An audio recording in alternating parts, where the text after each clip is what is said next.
When we fast from before sunrise to sunset for an entire month, and there's no food or water, period, and no intimacy as well. So you would abstain from intimacy with your spouse as well in that time. No food or water, no bread, no nothing. You don't eat or drink, even if you live in Texas, where you get these long, hot days in the summer. And of course, Islam is on a lunar calendar, so it moves every year, about 10 days earlier. During that time, you restrict the intake to the body so that you can focus on the intake of the soul. So instead of being focused on consumption, constant consumption, you are consuming words of remembrance, words of prayer.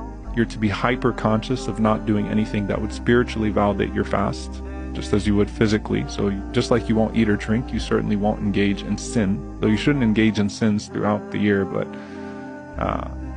you're not going to speak words of evil. You're not going to gossip or slander. You try to fast with your eyes, not look at things that are not praiseworthy. So you try to engage in a wholesome act of disciplining yourself with a consciousness of God, but then channel that into engaging the soul instead, exercising the soul instead.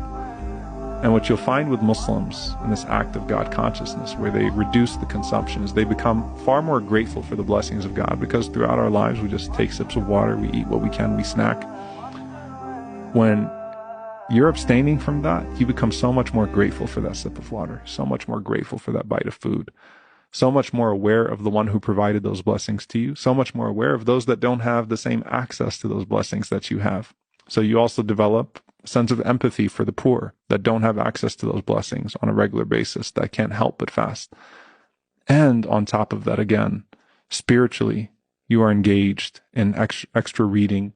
At that time, people are listening to more lectures. People are engaged in extra acts of devotion, extra acts of charity. Muslims are most charitable in the month of Ramadan. So you just feel great. And